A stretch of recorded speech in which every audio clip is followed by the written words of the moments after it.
isn't evolution just a theory? It is a common misconception among non-scientists that evolution is just a theory. But I think that comes from them thinking that a theory is sort of a careless idea that really doesn't have a lot of evidence. It's probably wrong anyway. In everyday language, a theory, it basically is a hunch or a guess. But in science, it is not. Theories are the heart of science. They pull together observations, laws, hypotheses, and inferences into coherent explanations for the great mysteries of the universe.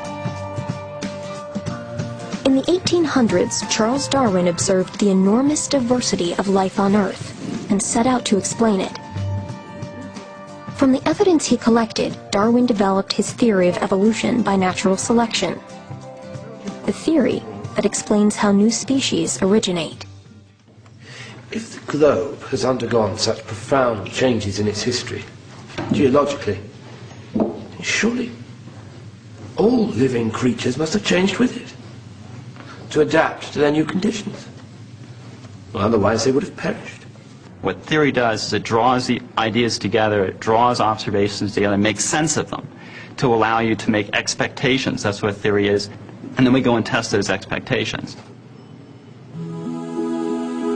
People used to believe that the sun revolved around the Earth because that's how it looked. Over time, the steady accumulation of evidence supported a different theory, that the Earth and other planets revolve around the sun.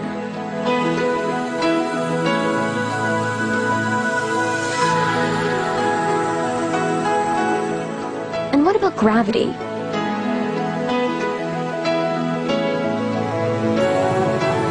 Have you ever said, "Oh, gravity, it's just a theory. I don't believe in it"?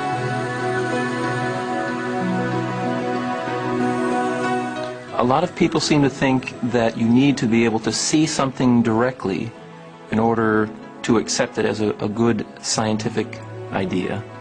But in reality, all you're seeing when you see a book falling are the effects of gravity. You're not really seeing gravity itself.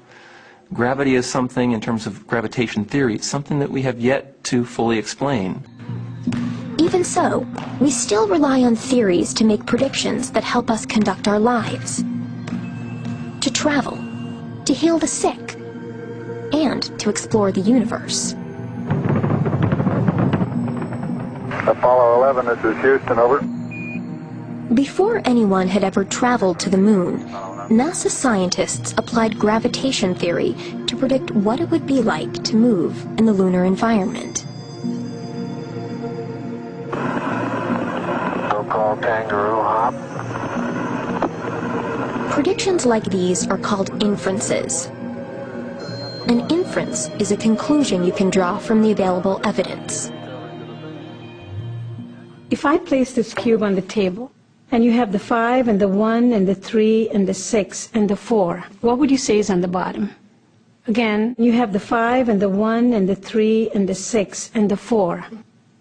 One can infer by looking at the data that's the observable data that number 2 would be at the bottom. Charles Darwin inferred from the evidence available to him that all living creatures, including humans, descended from a common ancestor. I think it's more like a tree. A tree of life. Each new species is a new shoot that springs from the parent tree. These new shoots branch out and develop in their turn, and so on. Some branches die out, others keep developing. The trunk, the ancient common ancestor. Today, scientists continue to find evidence that supports Darwin's common ancestor inference in the fossil record and in genes. With new discoveries, details of scientific theories are refined, and scientists are comfortable with the notion that theories are constantly challenged and amended. That's the nature of science.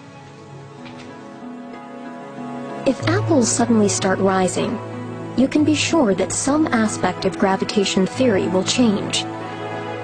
But science will not reject the very idea that there is a force called gravity.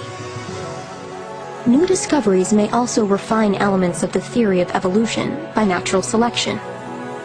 But the notion that the Earth and its inhabitants have evolved from a common ancestor will not change. I don't think any person with even a small amount of scientific background would reject cell theory or atomic theory or germ theory, that pathogens cause disease, just because we think of those ideas as theories. The theory of evolution is no different. Like other scientific theories, evolution also helps us make sense of the natural world in which we live.